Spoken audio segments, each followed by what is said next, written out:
What's up, KG? So, welcome back sa ating channel. Lobat na tayo dahil tayo nag-grind ng boss hunt. So, hanggang stage 9 lang tayo. Hindi pa natin isang konti. Kurot na lang. Malapit na sana natin mag-stage 10 dun sa ating casual.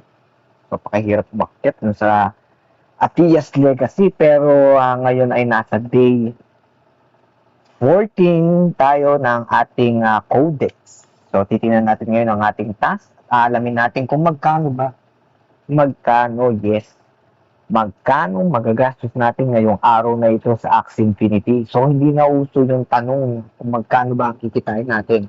So, ang tanong na ngayon ay magkano ba ang ating magagastos. So, i-check na natin ating mga tasks ngayong araw. So, buy an Axie, buy 3 Coco Choco, open a premium pouch, buy 1 premium Coco Choco, feed 10 regular Coco Choco to any beast, at craft any runes and charm. Sa runes lang pala sa origin. So, tapos na natin yan kanina. So, ang gagawin natin ay mag-buy an Axie muna tayo. Wala namang ibang buy an Axie dyan. So, buy an Axie muna tayo. So, siyempre, bili lang muna tayo ng floor price. Dahil, forma na ito. Kulay puti. Gusto ko to. Kulay puti. Wala pa akong albino eh. Boy yun. Nabili na. Wala pa akong albino. Tawag nila dyan albino. Kulay puti na. So, anong bibili natin dito? Ito na lang siguro yung kakaiba itsura. 0.62. So, lista natin. Ating gastos ngayong 0.62. Sayang albino na yun. Ngayon tayo. So, 0.62. Lista natin.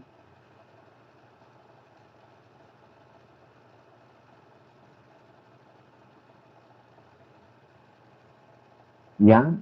Tapos, buy 3 Coco Choco. Itong Coco Choco daw, hanap tayo ng maraming binibenta kay Jeremy. Dito tayo kay Jeremy. Shoutout, Jeremy. So, bili tayong 3.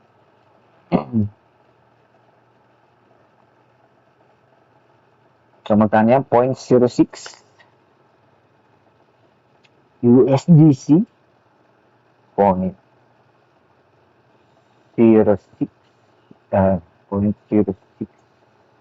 Nilista ko kasi guys eh.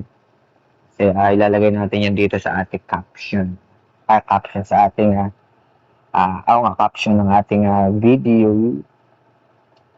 Ang sunod ay open a premium, buy 1 premium muna lang. Buy 1 premium muna tayo. Tapusin muna natin mga buy. So, okay lang. Average naman ang ating gastos ngayon. Hindi naman malaki din ganun talaga. Same lang. 0.52 isa.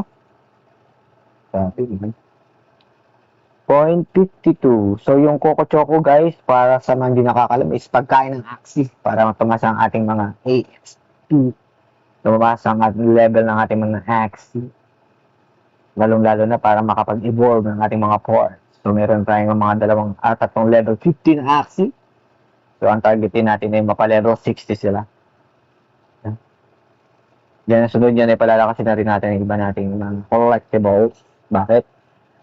Wala lang. Hindi ko rin alam kung bakit, pero syempre maganda rin na matataas ang level nun. Pero may dagdag kasi na slips. Lalo na yung sa summer ko na hindi pa na maximize yung slips. Yan, tapos feed 10 regular Coco Choco to any beast Axie. So sa Axie na lang natin yung ating collectible feed 10 regular Coco Choco. So sa beast daw, feed 10 regular Coco Choco. Max ko ba ito? Siguro. Feed 10. Ito, mag-level up pa si Adam. Kaya natin si Adam ng sampu. Yan. Nagpasta daw si Adam. Kasi si first baby. First baby na. Lalagpas na to si Adam eh. So, ito na lang. Si first baby na lang. Mhm. Mhm. Dami kong Ano yan? Tapos sa buy an Axie, buy 3 Coco Choco, open premium, buy 1 premium Coco Choco, crack any. So buy an Axie, wala na ba tayo nakalimutan? Crack any room muna tayo, baka hindi pa tayo nakapag-craft. Okay na yan. Feed 10 regular, buy 1 premium, open na premium pouch. Hindi pa pala, tayo yun. Premium pouch daw, isa. Yun o, tapos nakakuha pa ng Axie. Paldo talaga yan. Makakuha tayo ng Mythic Axie or Origin Axie, pwede na rin. Tapos pag nakakuha, hindi rin nilibenta kasi manghihinahin. O talaga, alam ko na yung style mo.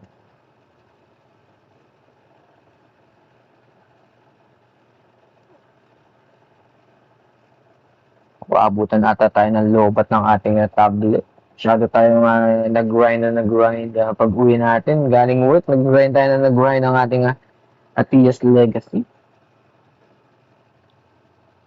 Nga lang, di natin natapos yung casual. Sana bago matapos yung playtest, matapos ko yung casual. So bukas mag-grind ulit ako para makapag-ipon tayo ng mga equipment na gagamitin natin. May something talaga eh, mayroon talagang makakaano. Kasi natatapos nga ng iba. Pero nakakaunti yung nakakatapos. Yun, so nakakuha tayo ng ano to. Coco Choco. Oh, so buy an Axie, okay na rin to. Tagal mag-load.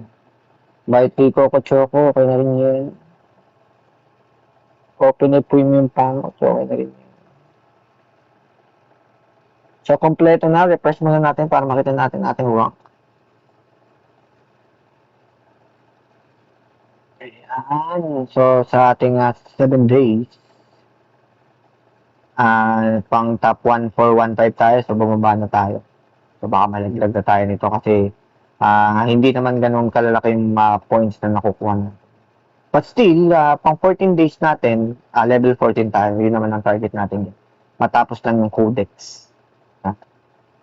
Kasi, syempre, yung mga average din ng mga players, average sa mga players kagaya ko, hindi rin kaya mag-compete sa mga ganito kasi talagang magastos siya, guys. Pagka hinanap mo yung mga master quest, magre-reroll ka na magre-reroll hanggang sa maubos. Hanap ka na malataas tapon. So, tsabahan din. Tapos maubos pa yung ano. So, saka bago ka magkaroon ng mga ano, may ano ka, may kailangan kang mga collectible act. So, magastos na lang. So, ang ating reward for today ay 0.5 BAXS. So, bukas sa Monday, bukas sa update natin, makikita natin yung preview ng ating pwede makuha sa Wednesday kung magpang-ilan tayo sa ating premium bounty board. Medyo bumaba rin tayo doon. So, pang 34% tayo ng mga players. So, pang 34% tayo ng mga players.